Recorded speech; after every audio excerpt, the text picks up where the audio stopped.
Hello everyone, if you're getting this error in Battlefield 6, connection failed with the error code 186101S, then you have come to the right place because in this video I'm going to show you how easy it is to fix that annoying error in Battlefield 6. So first of all, you need to make sure you don't have any overlays turned on.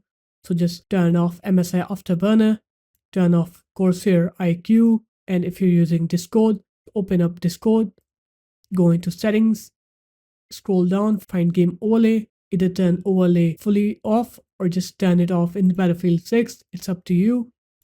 And after that, you can open Steam up, right click on Battlefield 6, go into properties, make sure enable the Steam overlay is also turned off. And if you have AMD or Nvidia's overlay turned on, turn that off as well. And after you've turned off all the overlays, try and check if the game works.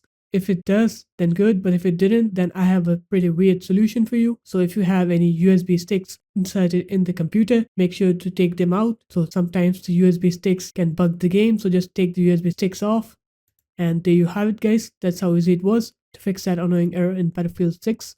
If you guys found this video helpful, make sure to leave a like, comment, and subscribe to the channel. And I'll see you in my next video. Peace.